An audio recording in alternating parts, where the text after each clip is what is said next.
आता त्या श्वेताला हात लावू नका. तिच्या घरावर लक्ष ठेवा, पण तिला कळलं नाही पाहिजे. असं वाटायला हवं की आपण तिच्या मागे कधी नव्हतोच. नाहीतर परत तिला कळलं ना, बोंबाबोंब करेल आणि आपल्या अडचणी वाटतील. घरात सगळं शांत होऊ दे, मग बघतो मी तिच्याकडे. हा, ठेव. ऐक ना ते, मगाशी नाही म्हटलो पण थँक्यू. फटके देऊ का? इथेच थांबतो. अंशुमन, 1 मिनिट. का? काय झालं? अजून काय व्हायला नको म्हणूनच तू इथेच थांब, आत येऊ नकोस. आधीरा परत घरी आली ना, तसंच तू तुझ्या घरी परत जा. रोहन, घेऊन जाईला. हे अंशुमन, हा तुला अरे तुरे का करतोय? आपण बोलूया. नाही, आणि दुसरी गोष्ट, आधिरा इथे कायमची आलेली नाहीये. मी घेऊन जाणार आहे तिला. गुड जोक रो. असं काय होईल मला वाटत नाही. तुम्हाला जे हवं होतं ते झालंय ना. लग्न झालं, खूप वरच्या क्लासच्या लोकांची ओळख झाली, सगळे कपडे दागिने मिळाले ना. एक मिनिट. आता परत असंच काही प्लॅन आहे का तुमचा? म्हणजे आधिराला त्रास द्यायचा, मग ती चिडून इकडे येणार आणि मग तिच्या थ्रू तुम्हाला हव्या त्या गोष्टी करून घेणार. कारण तुम्हाला माहिती आहे, समर दादा आधिरासाठी वाटेल ते करतो. वा, तुमची सगळी फॅमिलीच सामील आहे ना तुमच्या प्लॅन मध्ये. स्वानंदी वहिनी इथे घरात भांडण लावते, तिच्यामुळे माझी मॉम हॉस्पिटलमध्ये, आणि हे बरोबर आधिरा घरी परत आलेली असताना. Perfect timing. किती सिक माणसं आहात तुम्ही. अंशुमन, तुला जे काही बोलायचंय ते मला बोल. माझ्या बहिणीला मध्ये आणायची काही गरज नाहीये. अरे पण तुझ्या फॅमिली मधला सगळ्यात मॅनिप्युलेटिव्ह मेंबर तुझ्या फॅमिलीत येऊन बसलाय ना, तुझी बहीण. आणि ती जो काय तमाशा करते ना आमच्या घरात, त्यावरून मी तिला बोलू शकतो. तुझी ताई आमच्या घरात आल्यापासून आमच्या घरातली सगळी शांतता गेली आहे. घेऊन जा तुझ्या बहिणीला. तिचं तोंडही बघायचं नाहीये आम्हाला कुणालाच बघायचं नाहीये. आणि परत तुझ्या ताईने आमच्या घरात गोंधळ घातला ना, सोडणार नाही मी तिला, सोडणार नाही.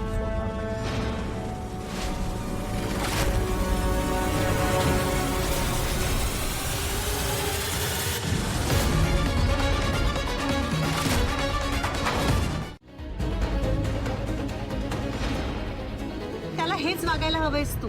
पण तो तुला घरी नाही घेणार असं म्हणतोय. अरे तू कसा नाही घेणार मला घरात? हे घर जसं त्याचं आहे तसं राजवाड्यांचं पण आहे, आजींचं आहे, अधिराचं आहे, सगळ्यांचं आहे की नाही? बरं, मी राजवाड्यांची बायको म्हणून या घरात आले, मग तो मला कसं काढू शकेल? त्याच्या आईला बरं नाही आहे ना, म्हणून जरा हल्लाय आणि असा वेड्यासारखा वागतोय तो. पण तू नको काळजी करूस, मी बोलते ना त्याच्याशी. ऐक रोहन, प्लीज इथला ताण नको वाढवूया. खूप टेन्शन येत आत्ता. Be a good boy. तू आत्ता घरी जा, आपण बोलू. इट्स ओके, मी बरी आहे.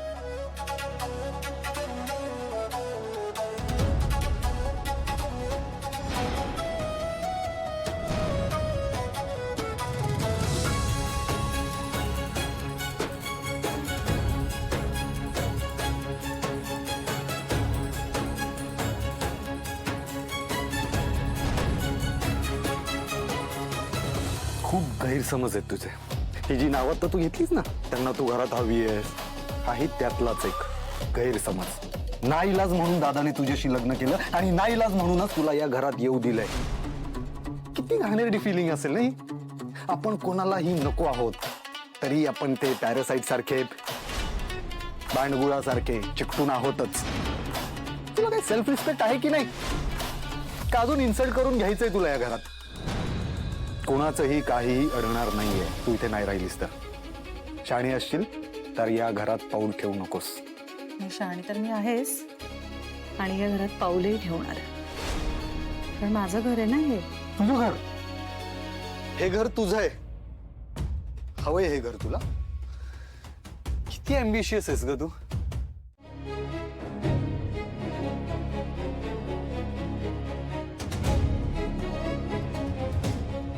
घरी आल्यावर जरा बरं वाटलं मला, खरंच.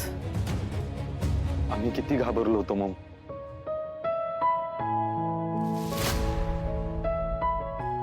मी पण खरंच किती घाबरली होती माझी पिल्लं. अगं काही नाही झालंय मला, फक्त जरा दगदग झाली, बाकी काही नाही. उगाच हॉस्पिटल वगैरे तुम्ही केलं काय, कशाला? काकू तुझी अवस्था बघून टेन्शन आलं होतं आम्हाला. माझ्यामुळे खूपच दगदग झाली ना तुम्हाला. काय काकू कसली दगदग? तुझ्या चांगल्या आरोग्यापेक्षा दुसरं काहीही महत्वाचं नाही. काकू तुम्हाला बरं वाटतंय ना पण आता? हो ग बाळा, ठीक आहे मी आता, काळजी नको करू. तुम्हाला काही लागलं ना? तर आम्ही बघू.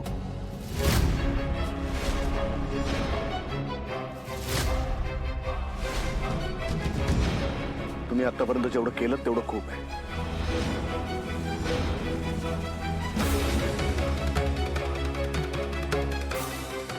मल्लिका, तू रूम मध्ये जा आणि जरा पड. हा, सूप पाठवते मी तुझ्यासाठी. जा. नाही, हे बघ, सूप प्यायचं नाही म्हणायचं नाही. किती अशक्तपणा आलाय तुला. हो ना रे, बघ ना. हो मम्मा, आम्ही तुझं आता काहीच ऐकणार नाहीये. घेऊन जा ग तिला खोलीत आणि शांतपणे पडून राहायला लाव.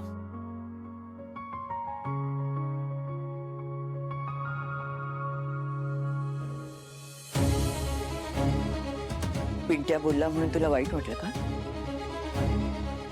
नाही, ते बोललेत कुठे. मी त्यांच्याशी बोलायचा प्रयत्न केला, फोनही केला त्यांना, पण त्यांनी फोन कट केला माझा. हे बघ स्वानंदी, जे घडलंय ना त्याचा आम्हा सगळ्यांना धक्का बसलाय आणि सगळ्यात जास्त पिंट्याला. म्हणजे कुटुंबामध्ये कोणाला काही झालं ना तरी तो खूप डिस्टर्ब होतो. त्यामुळे जे घडलंय ना ते पचवणं त्याला खूप अवघड जातं, वेळ लागेल.